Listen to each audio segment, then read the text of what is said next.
ከድግምትና ከመተት ራሳችንን ሙሉ ለሙሉ ለመጠበቅ የሚረዱ 10 ውጤታማ መንፈሳዊ መንገዶች። በህይወታችሁ ውስጥ ድንገተኛ የሆነ ሰላም ማጣት፣ ምክንያት የሌለው የጭንቀት ስሜት ወይም ነገሮች ሁሉ የተገፉና በራቸው የተዘጋ መስሎ ተሰምቷችሁ ያውቃል? ብዙዎቻችን ይህን ስሜት የህይወት አጋጣሚ ነው ብለን እናልፈዋለን። ነገር ግን ከሚታየው ዓለም ጀርባ እጅግ አስፈሪ የሆነ መንፈሳዊ ውጊያ አለ። ምናልባት ሳታውቁ ለጨለማው ዓለም አሰራር በራችሁን ከፍታችሁ ቢሆንስ? ዛሬ በዘመናችን ብዙዎች ችላ የሚሏቸውን ነገር ግን በክፉ ዓለም ትልቅ ዋጋ ያላቸውን ለማንም አሳልፋችሁ መስጠት የሌለባችሁን ሚስጥራዊ ነገሮች እንመለከታለን። በተጨማሪም ከማንኛውም አይነት መተትና ድግምት ራሳችሁን እንደ ብረት አጥር የምታጥሩበትን 10 አስገራሚ መንፈሳዊ ሚስጥሮችን ከመጽሐፍ ቅዱስ እውነት ጋር አያይዘን እናያለን።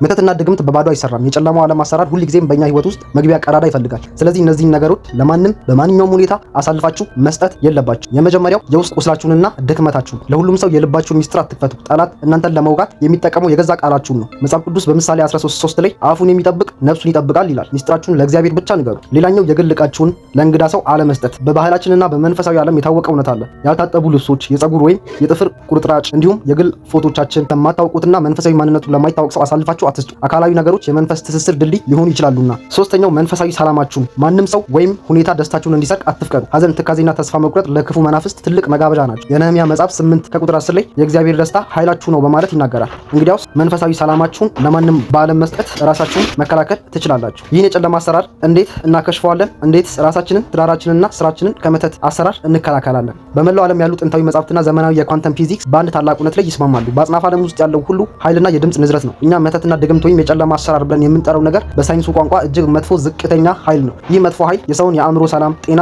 የህይወት መስመር ለማስተጓገል የሚሞክር ድግግሞች ነው። ታዲያ ይህንን አሉታዊ መጥፎ ኃይል ማዕበል በጥበብ እንዴት እንሰብረዋለን? መጽሐፍ ቅዱስስ ይህን ነገር የምናስወግድበትን መንገድ እንዴት ይነግረናል? የመጀመሪያው ከአጽናፈ ዓለሙ ወይም ከፈጣሪ ጋር መጣመር። የሰው ልጅ በራሱ ውስን አእምሮ ብቻ የጨለማውን ዓለም መጥፎ ኃይል ሊጋፈጥ አይችልም። መተት ወይም አሉታዊ ኃይል የሚሰራው እኛ ከከፍተኛ የመለኮት ምንጭ ስንርቅና የንዝረት መጠናችን ዝቅ ሲል ነው። የመጀመሪያው ታላቅ የህይወት ሳይንስ ንቃተ ህሊናችንን ከፈጣሪ ኃይል ጋር ማገናኘት ነው። ያዕቆብ 4:7 እንግዲህ ለእግዚአብሔር ተገዙ፣ ዲያብሎስን ግን ተቃውሙ ከእናንተም ይሸሻል ይላል። የመንፈሳዊ ሳይንስ ትርጉም እዚህ ጋር መገዛት ማለት አእምሯችንንና ንቃተ ህሊናችንን ከፈጣሪ ጋር ማስማማት ማለት ነው። ብርሃንና ጨለማ በአንድ ቦታ አብሮ መኖር አይችልም። ንቃተ ህሊናችሁ ከፍ ሲል መጥፎ መንፈስ በራሱ ጊዜ ጥሏችሁ ይሸሻል። ሁለተኛው የድምፅ ንዝረትና የቃላት ኃይል። በኳንተም ሳይንስ እንደታወቀው እያንዳንዱ የምንነጋገረው ቃል የራሱ የሆነ የኤሌክትሮማግኔቲክ ኃይል አለው። የመተትና የድግምት አሰራር ዋና መሰረቱ በክፉ ቃላት የሚፈጠር አሉታዊ የድምፅ ንዝረት ነው። ይህንን የጨለማ ኃይል መስበር የምንችለው ከእርሱ በሚበልጥ ከፍተኛ የመለኮት ቃል ድግግሞች ነው። ኤፌሶን 6:17 የመንፈስንም ሴፍ ያዙ እርሱም የእግዚአብሔር ቃል ነው ይላል። የመንፈሳዊ ሳይንስ ትርጉሙ የእግዚአብሔር ቃል ማለት በአጽናፈ ዓለም ውስጥ ያለ ከፍተኛ የመለኮት ንዝረት ነው። ቃሉን በውስጣችሁ ስታስቡና በከንፈራችሁ ስታውጁ በዙሪያችሁ ያለውን የመጥፎ ኃይል መስክ ያጠራዋል። አሉታዊ ቃላትን በውስጣችሁ ከመደጋገም ይልቅ ከፍተኛ መለኮታዊ ቃላትን በማወጅ የአካባቢያችሁን መንፈስ ቀይሩት።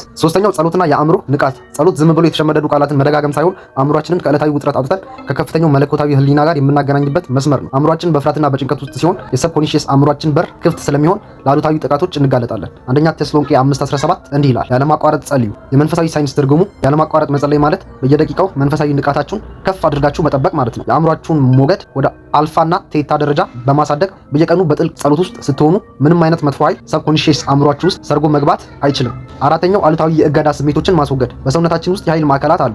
በልባችን ውስጥ ቂም፣ በቀልና ጥላቻ ስንይዝ በሰውነታችን የኃይል መስመር ውስጥ ትልቅ እገዳ ይፈጠራል። ይህ እገዳ ደግሞ ለውጫዊ ድግምትና መተት እንደ ክፍት በር ሆኖ ያገለግላል። ኤፌሶን 4:26-27 እንዲህ ይላል፣ ቁጣችሁ ላይ ፀሐይ አይግባ ለዲያብሎስም ስፍራ አትስጡ። የመንፈሳዊ ሳይንስ ትርጉሙ ቁጣና ቂም ለጨለማው አሰራር ክፍት ቦታ ወይም ማረፊያ ይሰጣሉ። ይቅርታ ማድረግ ሌላውን ሰው ነፃ ማውጣት ብቻ ሳይሆን የራሳችሁን የኃይል አጥር መጠገን ነው። ይቅር ስትሉ በውስጣችሁ ያለውን አሉታዊ መንፈስ አጽድታችሁ የመለኮትን ብርሃን ታበራላችሁ። አምስተኛው የሐሳብና የእምነት ድግምት ወይም መተት መጀመሪያ የሚያጠቃው ሰብኮንሺየስ አእምሯችሁን ነው። ተደግሞብኛል፣ ነገር ሁሉ ተዘጋ፣ አልችልም የሚል የፍርሃት አስተሳሰብ በውስጣችሁ ሲፈጠር አእምሯችሁ ያንን አሉታዊ እውነት አምኖ መቀበል ይጀምራል። ፍርሃት አሉታዊ ነገሮች ወደኛ የሚስብ ማግኔት ነው። ኤፌሶን 6:16 ላይ በሁሉም ላይ ጨምራችሁ የሚነዳውን የክፉን ፍላጻዎች ሁሉ ልታጠፉ የምትችሉበትን የእምነት ጋሻ ያዙ። የመንፈሳዊ ሳይንሱ ትርጉም ደግሞ እምነት ማለት በውስጣችሁ ያለው መለኮታዊ ኃይል ከማንኛውም ውጫዊ የጨለማ አሰራር እንደሚበልጥ አጥብቆ ማመን ነው። ይህ እምነት ሲኖራችሁ ውጫዊ አሉታዊ ፍላጻ አጥራችሁን ጥሶ መግባት አይችልም። ስድስተኛ አካላዊ መንጻትና የጾም ሳይንስ። አካላችንና መንፈሳችን በቀጥታ የተያያዙ ናቸው። በሰውነታችን ውስጥ መርዛማ ነገሮችና ከባድ ስጋዊ ፍላጎቶች ሲበዙ የመንፈሳዊ ንቃታችንና የኢንቱኤሽን አቅማችን ይቀንሳል። ጾም አካላችንን ከመርዝ የሚያነጻና የሰውነታችንን የኃይል ንዝረት ወደ ላቀ ደረጃ የሚያሸጋግር ሳይንሳዊ መንገድ ነው። ማቴዎስ 17:21 ላይ እንዲህ ይላል፣ ይህ አይነቱ ግን ከጸሎትና ከጦም በቀር አይወጣም። የመንፈሳዊ ሳይንስ ትርጉሙ የተወሰኑ እጅግ የረገጡ መጥፎ ኃይሎች በቃላት ብቻ አይወጡም። ጾም ስጋዊ ፍላጎቶችን በማረጋጋት የአእምሮን ትኩረት ወደ ውስጥ በመመለስና የሰውነትን ባዮ ኢነርጂ በመቀየር የመንፈስን የኃይል የበላይነት ያረጋግጣል። ሰባተኛው የምስጋና ፍሪኩዌንሲ። በመንፈሳዊ ሳይንስ ጥናት መሰረት ምስጋና በዓለም ላይ ካሉ ከፍተኛ የኃይል ድግግሞሾች አንዱ ነው። አንድ ሰው በእውነተኛ የምስጋና ስሜት ውስጥ ሲሆን ፍርሃት፣ ጭንቀትና የመተት አሰራር በዚያ ቦታ መቆም አይችሉም።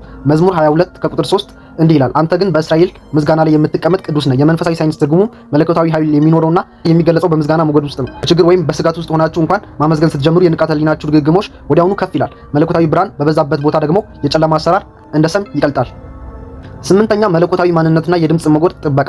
ጥንታውያን ጥበበኞች የፈጣሪን ስም እንደ ታላቅ ኃይል ቁልፍ ይጠቀሙበት ነበር። የተቀደሱ ስሞች አእምሯችንን በፍጥነት ከድብርት ከፍርሃት አውጥተው ወደ መረጋጋት የሚያሻግሩ ከፍተኛ የድምጽ ፍሪኩዌንሲዎች ናቸው። ምሳሌ 18:10 እንዲህ ይላል፣ የእግዚአብሔር ስም የጸና ግንብ ነው፣ ጻድቅ ወደ እርሱ ሮጦ ከፍ ከፍ ይላል። የመንፈሳዊ ሳይንስ ትርጉሙ በፍርሃት ወይም በሌሊት ቅዠት ውስጥ ስትሆኑ የፈጣሪን ስም በጥልቅ እምነት መጥራት የአእምሯችሁን የነርቭ ስርዓት ያረጋጋዋል። ያ የተቀደሰ ስም በዙሪያችሁ የመከላከያ የኃይል ግንብ ይፈጥራል። ዘጠነኛው የንጹህ ህይወት ኃይልና የፍቅር ሞገድ። በመንፈሳዊ ዓለም ትልቁ የመግዣና የማንጻት ዋጋ የህይወት ኃይል ነው። የጨለማ አሰራሮች አብዛኛውን ጊዜ ዝቅተኛ የሆኑ የእንስሳት ደምና እርግማኖችን ይጠቀማሉ። ነገር ግን የክርስቶስ ደም በመንፈሳዊ ሳይንስ እጅግ ከፍተኛው ንጹህና ሊሸነፍ የማይችለው የመለኮታዊ ፍቅርና የህይወት ኃይል ነው። ራእይ 12:1 ላይ እነርሱም ከበጉ ደም የተነሳ አሸነፉት። የመንፈሳዊ ሳይንስ ትርጉሙም የክርስቶስ ደም ማሰብና ማወጅ ማለት ራሳችሁን ከሁሉም በላይ ከሆነው ቅዱስ የህይወትና የፍቅር ኃይል ጋር ማያያዝ ነው። ይህን ንጹህ የህይወት ኃይል ማንኛውም ዝቅተኛ የጥል የመተትና የሞት ሞገድ ሙሉ በሙሉ ያከሽፈዋል። አስረኛው የመለኮታዊ ማንነት ህግ። ብዙ ሰዎች ለመተት የሚጋለጡት ማንነታቸውን ስለማያውቁ ነው። እርሶ የስጋና የደም ስብስብ ብቻ ሳይሆኑ በውስጣችሁ መለኮታዊ የእግዚአብሔር መንፈስ ያለባችሁ የብርሃን ፍጡራን ናችሁ። እውነተኛ ማንነታችሁን ስታውቁ በምድር ላይ ያለ ምንም አይነት የታችኛውም